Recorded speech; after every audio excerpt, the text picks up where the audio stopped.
할렐루야. 여러분 반갑습니다. 오늘 이제 온라인 강의 6번째 시간이 되겠습니다. 오늘 우리가 함께 볼 핵심 문장은 바로 미가서 6장 8절입니다. 여호와께서 내게 구하시는 것은 오직 정의를 행하며 인자를 사랑하며 겸손하게 내 하나님과 함께 행하는 것이 아니냐. 오늘 핵심 문장은 바로 예언자 미가가 전한 말입니다. 여러분, 5번째 문장은 하나님께서 이스라엘 백성에게 요구하는 것을 담고 있어요. 바로 정의를 행하고 인자를 사랑하며 겸손하게 행하는 것이 하나님이 요구하는 것이다. 여러분, 근데 구약의 율법이라는 것이 출애굽기, 레위기, 신명기를 보면 한 600여 가지가 넘는 율법들이 나옵니다. 그런 많은 율법들을 여러분 이 미가서에 나오는 정의와 인자와 겸손 이렇게 3가지로 요약해서 말할 수 있을까? 이것으로 충분하게 설명이 될까? 여러분 한번 우리가 예언서들을 함께 좀 살펴보려고 합니다. 먼저 예언서를 살펴보기 전에 여러분 그럼 예언자는 여러분 어떤 사람일까요? 무엇을 말하는 사람인가? 한번 살펴볼 필요가 있습니다. 여러분 예언자 그러면 보통 미래를 예측하는 사람을 예언자로 우리는 생각을 합니다. 그래서 뭔가 미래에 일어날 일에 대해서 예측하고 전해주는 사람, 그게 예언자인 것인가? 근데 성경에서 말하는 예언자는 미래를 예측하여 말하는 사람과는 여러분 의미가 다릅니다.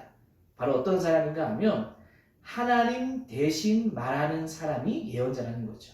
그러니까 예언자들은 미래를 예측하는 말을 하는 사람이 아니라 하나님께서 전하고 싶은 말을 전하는 사람, 쉽게 말하면 하나님의 대변자라고 할 수 있습니다. 그래서 그들은 주 여호와께서 이르시되 라는 말로 시작하고 또 그 말로 끝을 맺습니다. 즉 예언자는 미래를 예측하는 사람이 아니라 미래를 선포하는 사람이다 라고 할 수 있습니다. 그래서 여러분 예언자들의 말은 여러분 읽도록 기록된 것이 아니라 들을 수 있도록 선포된 것이 바로 예언자들의 말씀이라고 할 수 있습니다. 왜냐하면 하나님의 말을 대신해서 전하기 때문이죠. 여러분 선포된 말씀은 백성에게 들려주기 위해서 여러분 다양한 방식으로 예언서들이 여러분 기록되어져 있는데 어떻게 기록되어졌는가 한번 간략하게 살펴서 보면 먼저는 과격한 언어나 말로 충격을 주었다라고 말합니다. 그러니까 이 백성들이 이 하나님의 말씀을 들을 수 있도록 때로는 과격한 언어나 말로 충격을 주면서 이 예언서들이 기록되어져 있다는 것이죠. 또 하나는 시를 통해서 풍성한 은유로 표현을 했다라는 겁니다. 그러니까 말로 다 표현할 수 없는 시를 가지고 풍성한 은유로 빼앗긴 들에도 봄은 오는가 이런 것 같은 그런 은유로 전했다는 겁니다. 또 3번째로 이미지를 통해서 그림 언어라고 할 수 있겠죠. 다양한 표현들을 전했고 또 4번째로는 때로는 행동으로 전해지는 말도 있었습니다. 나중에 뒤에 가면 나오지만 호세아 같이 행동으로 메시지를 전한 예언자들도 있었다는 것이죠. 당시 이 예언자들을 통해서 하나님의 말씀이 선포되었듯이 그들의 메시지를 이해하는 것이 굉장히 구약을 이해할 때 굉장히 중요합니다. 그리고 예언자들의 메시지를 이해할 때 그들이 전했던 메시지는 그 시대의 그 상황에 전한 메시지이기 때문에 그 시대와 상황과 배경을 여러분 그 메시지를 통해서 이해할 수 있습니다. 그래서 예언자들을 살펴보는 것은 이 구약 성경의 또 한 축을 우리가 볼 수 있는 큰 그림을 볼 수 있는 이야기라고 할 수 있습니다. 그 시대의 상황을 이해할 필요가 있는데 여기서는 한번 각 시대별 예언자들을 전부 다는 말고 몇몇을 추려서 함께 좀 보려고 합니다. 먼저 앞서서는 예언서는 어떻게 구성되어 있는가 하면 총 15권으로 여러분 구성되어 있습니다. 3권은 예레미야, 이사야, 에스겔, 이것은 대예언서라고 불리고 호세아부터 말라기까지 12권은 소예언서라고 부릅니다. 여러분 대소로 나눈 것은 중요하고 덜 중요하고 차이가 아니라 바로 분량의 차이로 나눠져 있습니다. 그래서 소예언서도 굉장히 중요한데 분량이 많은 것을 대예언서로 분류해서 나누어져 있다는 겁니다. 총 15권. 여러분 예언자들이 성경 곳곳의 역사서에서도 예언자들이 활약하는 것들이 드러나긴 하는데 전부 다 성경에 또 기록된 것은 아닙니다. 어떤 예언자는 사역한 것은 없지만 이름만 나오기도 하기도 하고, 어떤 한 예언자는 이름이 있는가 하면 예언서가 기록이 없는 예언자도 있다는 겁니다. 엘리야 같은 경우가 사역은 했지만 또 다른 엘리야서라는 어떤 예언서가 따로 있지는 않다라는 것이죠. 자, 그래서 여러분 이제 한번 시대별로 좀 살펴서 예언자들을 한번 볼 건데요. 먼저는 주전 9세기, 바로 BC 9세기에 예언자들, 대표적인 선지자가 바로 예언자가 바로 엘리야이고 엘리사입니다. 여러분, 엘리야는 가장 어두운 시기에 아합 왕과 시돈왕 엣바알의 딸 이세벨의 시대의 예언자였죠. 당시 우상 숭배가 팽배했고 굉장히 타락한 시대다라고 말합니다.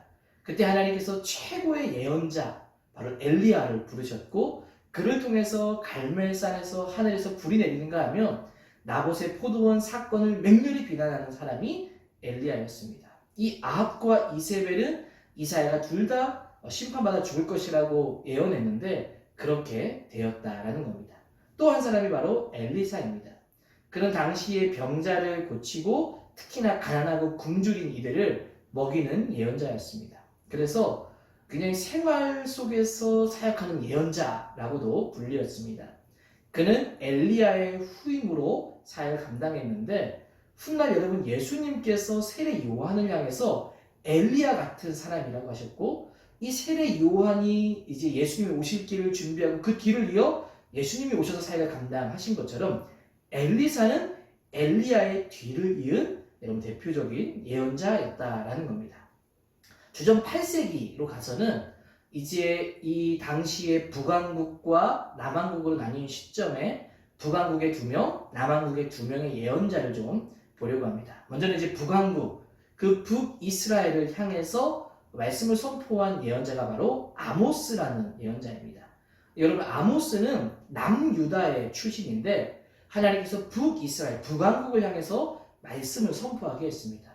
여러분, 그의 메시지를 보면 어떤 메시지가 주로 많이 나와 있는가 하면, 그 당시 이 북왕국, 북이스라엘은 굉장히 안정적이고 뭔가 생활적으로 여유가 있는 시대였던 것을 볼 수 있습니다. 이 아모스 예언자가 당시에 재산이 많고 사치를 부리는 권력자들을 향해 쏟은 메시지가 많이 나타납니다. 재산을 많이 모으면 복을 받았다고 생각하는 것에 대해서 질책했고, 당시 나라가 안정적이고 권력자들의 비리가 많은 그런 시기 때 그의 메시지는 공의와 정의를 행하는 메시지를 전했던 예언자였습니다. 또 북왕국의 말씀을 전한 예언자는 바로 호세아입니다. 아모스와 같은 시기의 예언자일 것으로 보는데, 아니면 그 이후의 인물로 중첩되는 기간이 있을 걸로 봅니다. 북왕국에서 활동을 했고, 그는 행동을 통해서 여러분 메시지를 전달했습니다. 하나님께서 창녀였던 고멜과 결혼하라고 하죠. 결혼을 했는데 이 고멜이 외도를 합니다.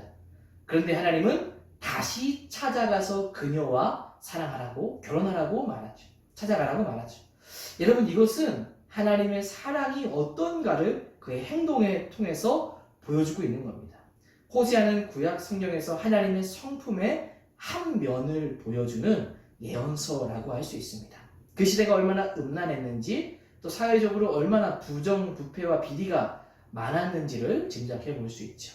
자, 이제 남유다, 남왕국의 말씀을 전한 예언자, 바로 이사야. 여러분, 이사야는 예언자들 중에서 거장 같은 사람이라고 말합니다.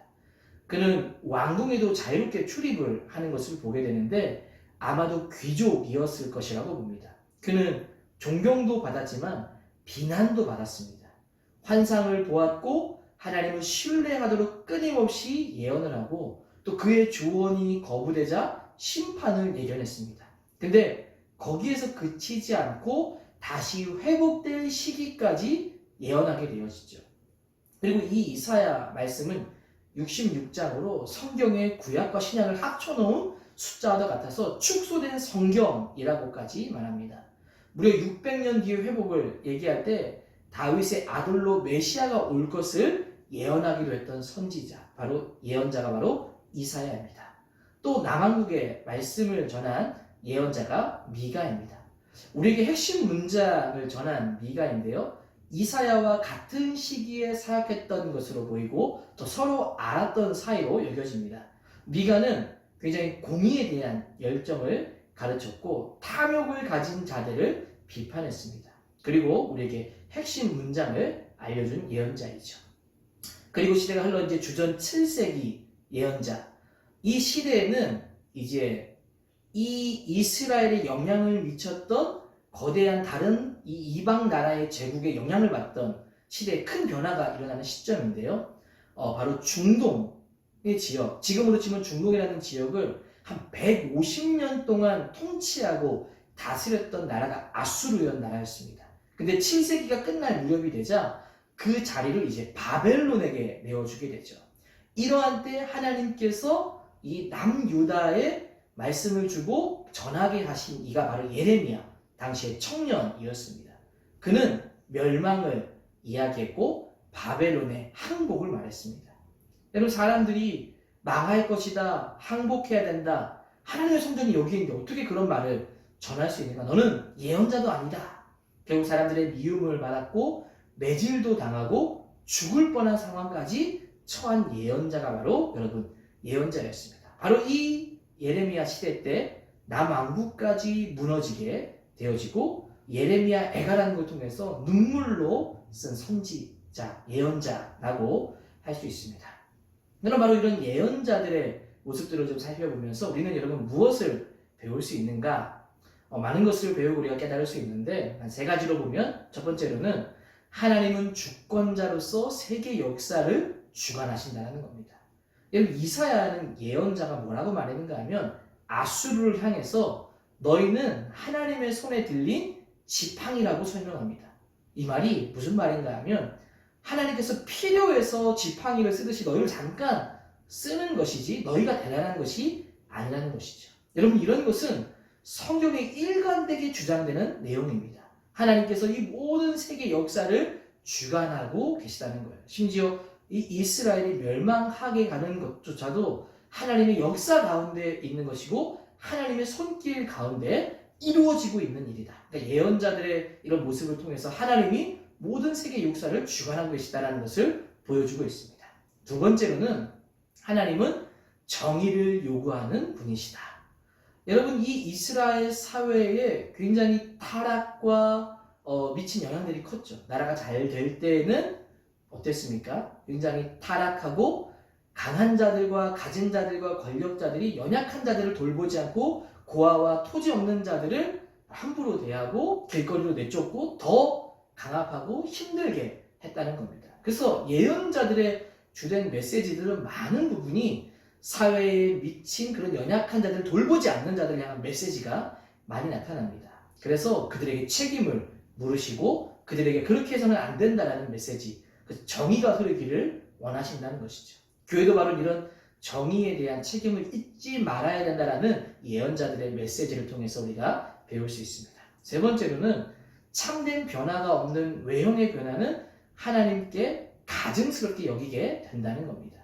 여러분, 사회적인 악, 선도 행하지 않고 공의와 정의가 되지 않는 한 그들이 하나님께 드리는 그런 예배는 하나님이 기뻐하는 예배가 될 수 없고 하나님이 받지 않으신다는 겁니다.